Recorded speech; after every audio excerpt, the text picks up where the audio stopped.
Thank you, Dr. Amir. Bismillah ar-Rahman ar-Rahim. It's a pleasure to be here to talk about the problems that we encounter during Ramadan. I'm going to focus more on the disease itself.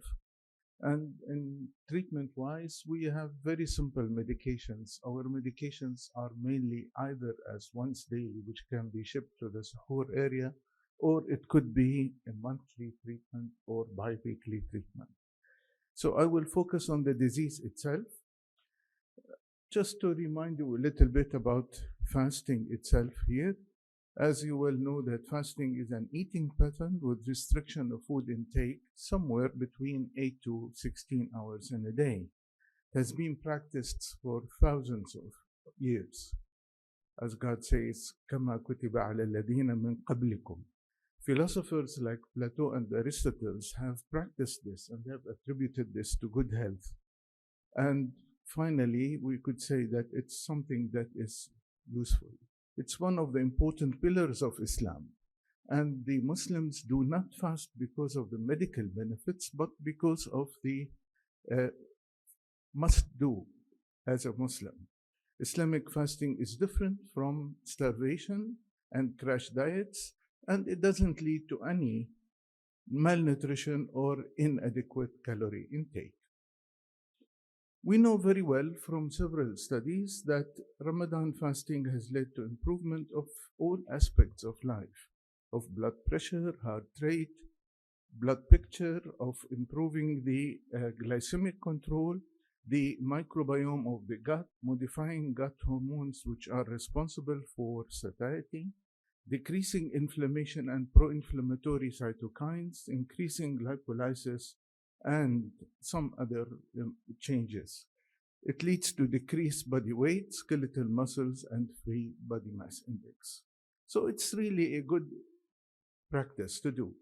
We can consider fasting as a healthy non-pharmacologic means of minimizing the risk factors of various pro-inflammatory and atherosclerotic diseases and improving health.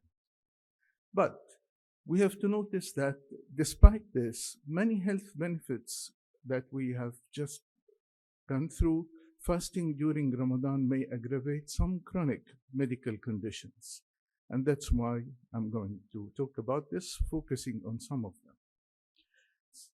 Starting with inflammatory bowel disease, generally speaking, inflammatory bowel disease, when controlled, is not an indication for breaking the fast. The patient may fast easily. Crohn's disease, for example, mild or uncomplicated or without symptoms on treatment, does not indicate that the patient should break his fast because he has a permit for that. Patients with ulcerative colitis, on the other hand, may have a flare, particularly elderly people, and when the disease is just starting. So Crohn's disease is safe to continue fasting. Ulcerative colitis have to be very carefully watched. The famous peptic ulcer disease, which actually we are seeing much less than ever before. We have to consider the situation here carefully. Patients who have symptoms with gastritis, gastric erosions, biliary reflux, they may fast if they do not have symptoms or can tolerate the symptoms. But patients with acute duodenal ulcers during the acute phase may have to stop fasting, but in the chronic phase, they may if they do not have any symptoms. Although in chronic duodenal ulcers, healing is delayed when the patient is fasting. The same situation with gastric ulcers, the acute ones can help the patient to fast, no problem, whereas in chronic gastric ulcers, they have to watch that they may not be able to complete the fast. Wherever there is a complication of the peptic ulcer, perforation or bleeding, then the patient may have to break his fast in these situations. GERD is one of the clinical pictures of gastroenterology which can be helped much by the fasting.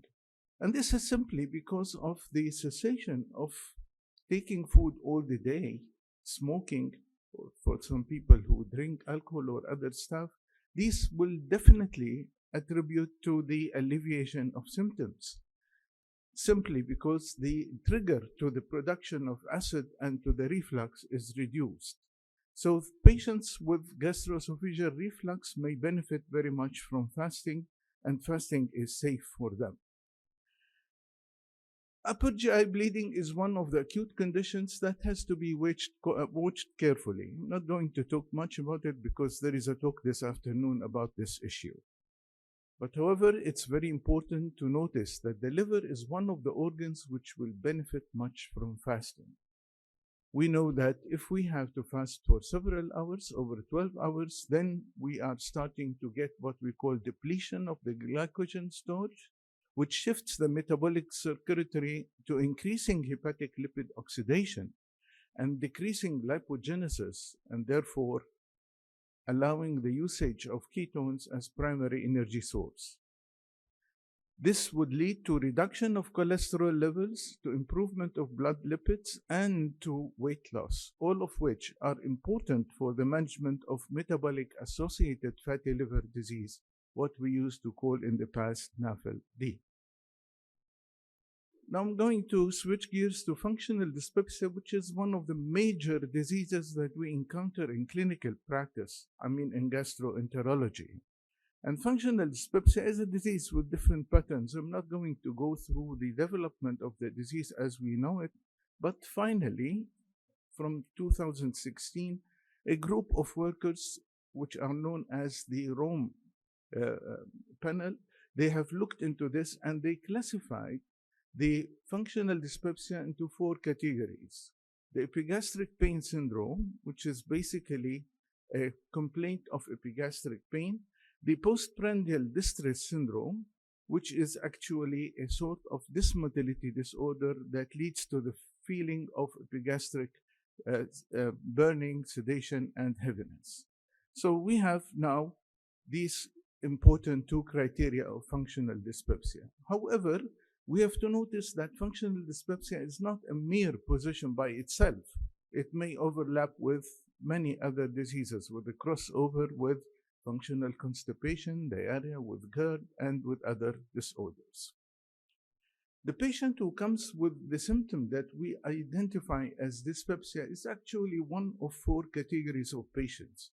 Either one who has never been investigated and have never been looked at, and this is a patient that's left for the doctor to decide about his condition, or a patient who is having an organic pathology, pylori, peptic ulcer disease, gastric cancer, hepatobiliary, or pancreatic disorder. Or the patient who has been investigated and ended up with one of 2 diagnoses, epigastric pear syndrome and postprandial distress syndrome. The epigastric pain syndrome is the one which is characterized by particularly epigastric pain and burning, and the distress syndrome with features of dysmotility like bloating and distension, early satiation. We have to consider that the dyspepsia would fall into the differential diagnosis of all gastrointestinal disorders.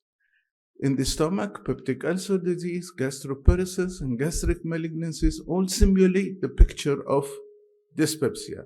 In the esophagus, GERD and malignancy. In the biliary tract, calcular or non-calcular gallbladder disease and other malignancies. In the pancreas, pancreatitis.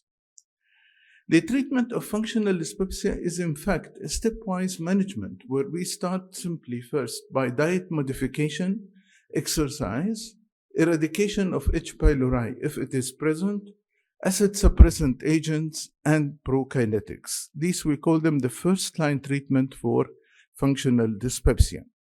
When this treatment fails, then we have to go for another factors that can be added to the treatment, and this includes the neuromodulatory and visceral analgesic drugs. And again, if this fails, then we have to go for complementary alternative medication for the treatment of functional dyspepsia. The main problem in Ramadan is overeating. And overeating is done because of eating certain spicy and fatty foods and having lots of acid and fibers, repeated eating too late in the day, in the night, drinking too much caffeine or tea, certain medications like people who are on GLP-1 RAs, smoking and not sleeping. But it's not only dyspepsia which is affected by overeating. All other diseases of the gastrointestinal tract are affected by overeating: GERD, gastritis, peptic ulcer, gastroparesis, IBS, and neoplasias. So this is actually our main problem in Ramadan: overeating. And I'm sure that you all know how does the table look like before the iftar, with all these food, delicious foods, and multiple of them are there, which end up by different symptoms of weakness, lethargy, and abdominal pain, bloating, and vomiting. What is the effect of overeating on the dyspepsia? It may promote excess body fat due to calorie surplus from carbs and fats that we commonly take, thus leading to increase in body weight or obesity, and the lean proteins of non-starchy vegetables could prevent or minimize this. Many override hormones that control fullness and hunger: ghrelin and leptin. These are the ones which lead to fullness in the patients and can minimize the eating itself, making it difficult to carry on the same. It may promote obesity and insulin resistance, overweight, and may lead to nausea and indigestion, besides the other general symptoms that could be present: lethargy, weakness, and other things. What can a patient do for his diet to improve his condition? Avoid overeating is principally the first thing to be done. But patients usually modify their diet habits to minimize symptoms as per their own practice. If they know that a certain food would disturb them, they would have to avoid it. The contribution of specific foods and dietary habits are variable and conflicting from one person to the other. But we definitely should encourage smaller meals and reduce fat intake as much as possible, because we know that the infusion of fat into the duodenum will lead to flare-up of symptoms of dyspepsia. Patients have to avoid triggers that they know of. What about H. pylori as a cause of functional dyspepsia? Whenever it's indicated, it has to be given. And the H. pylori usually would lead to improvement of many of the symptoms that the patient could have. Meta-analyses in the past and recent have shown that eradication of H. pylori will improve the condition of these patients, as you can see from this slide. What about acid suppressants? Acid suppressants, anti-secretory agents that are more efficacious in certain subset of patients, particularly wherever we have epigastric pain predominating or GERD symptoms present. Symptom improvement is not only due to the barrier effect of these proton pump inhibitors, but it's also due to its anti-inflammatory effect. And they have shown to signal transducer and activator of transcription 6 blockade induced anti-inflammatory cascade. When do we expect a good response from the anti-secretory agents? If the symptoms are recent for a few days or few weeks, if the patient is above 40, if the patient's having predominantly epigastric pain, or he has bothersome heartburn as well, and low scores of bloating. Besides, the presence of diarrhea or loose motions makes their response much less. We know that acid suppressants will work in the category epigastric pain syndrome, but they are not going to work in the cases of postprandial distress or early satiation. So they should not be prescribed like this. What about prokinetic agents? We have different prokinetic agents, like dopamine antagonists, serotonergic agonists, motilin receptor agonists, cholinergics, and ghrelin agonists. Now, these target certain parts of the body cascade: the D2 receptor antagonists, and then the agonists of the 5-HT4 of the motilin and ghrelin receptors. They lead to improvement of the mobility of the digestive tract, and by doing so, they might help in the reduction of the symptoms, particularly those of the dysmotility like dyspepsia or postprandial distress syndromes, as we call it. Out of these, we have domperidone and we have etopride. Etopride is the real prokinetic that we have. Domperidone is a general medicine, and all the rest are not present in our market here. Etopride has shown to be better than placebo, to be better than mosapride, another prokinetic which is not available yet, and better than domperidone in resolving symptoms of dyspepsia. A meta-analysis has shown an early improvement in satiation whenever given to the patient. Also, another meta-analysis have shown improvement in the epigastric discomfort that accompanies the dyspepsia and improvement of the Leeds dependency score in these patients, which shows that it's a good drug to use as a prokinetic, at least what we have here. Etopride is not really metabolized through the cytochrome P450, but it is done through the hepatic flavin-containing monooxygenases, and that reduces the likelihood of drug-drug interaction. Also, it does not affect the QT interval and does not cross the blood-brain barrier. However, we have to notice that this is a prokinetic, and therefore it might affect absorption of certain drugs when are taken at the same time, besides the fact that anticholinergic drugs would reduce the action of etopride. A meta-analysis has shown that prokinetics would work in all the situations, as you can see here, and it's quite helpful in controlling the symptoms of the patient. The neuromodulators for functional dyspepsia are so many. The tricyclic antidepressants have been tried, the atypical tetracyclic antidepressants, the SNRIs, the atypical antipsychotics, isoprons, and anticonvulsants all were tried in functional dyspepsia. But the ones that have gained more population are the tricyclic antidepressants and the atypical tetracyclic antidepressants, mirtazapine and amitriptyline. These are the best that have been producing effect. Sometimes modulation at the level of the brain does not help, and therefore we resort to what we call visceral modulation. These are agents that work at the level of the viscera and reduce the pain from it, and include visceral analgesics, opioid analgesics, and targeting the gastric accommodation drugs. Now, these drugs have their own problems. They are not all available everywhere. The visceral analgesics include alocetrone, ondansetron, and silencetrone. They have the problem that they might lead to ischemic colitis, and they might lead also to constipation. Dr. Assad, I'm very sorry, 2 minutes. I'm almost done. Thank you. The other medications are non-proprietary medications like aconitamide, herbal medicines, probiotics, and antibiotics, and these have been used in the Far East and produced good effect in these patients. If all doesn't work, then what we do is we go for the complementary alternative medicine that you all know about, like, for example, hypnosis, manipulation, cognitive therapy, and other things. I would close with a few words about irritable bowel syndrome, which is a very common disorder. Fasting may lead to remodeling of the gut microbiome and upregulate the bacteria Lactobacillus, leading to health benefits.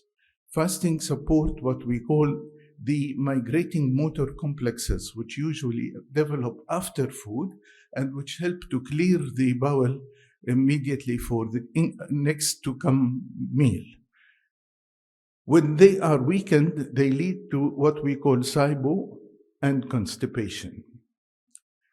Should the patient of IBS fast? Yes, of course. There is no problem about that. But we have to tell them about the abuse of eating, which might lead to flare of symptoms and which might lead to constipation. Now, the medications of IBS can be used during fasting. There is no problem. I mean, in the fasting break fasting time. Like mebeverine and pinavarium bromide, they all would control all the components of the disease, like abdominal pain, distension, and others. Finally, constipation should be managed, and this could be managed either by laxatives, by serotonergic enterokinetics like procalcipride, like guanylate cyclase stimulants like linaclotide, and the diarrhea should also be taken care of. To conclude, ladies and gentlemen, fasting during Ramadan is an occasion to properly serve your digestive tract when certain rules are respected. Patients with GI diseases can still fast if they are not troubled by symptoms of an active disease, when they do not wish to follow the godly permit given. The permit is there, but if somebody doesn't want and he doesn't have symptoms, why he should not fast? For mild or uncomplicated Crohn's disease, gastropathies, functional dyspepsia, GERD, IBS, and metabolic associated fatty liver disease, patients will exhibit a very low risk of flares, and therefore they should fast. وَأَن تَصُومُوا خَيْرٌ لَكُمْ. Patients with ulcerative colitis, acute duodenal gastric ulcers, or their complications, bleeding, biliary colics, and pancreatitis may have their diseases aggravated during fasting. And here we should say فَعِدَّةٌ مِّنْ أَيَّامٍ أُخَرَ. I would like to thank you all and congratulate you for the incoming Ramadan and wish you a good response.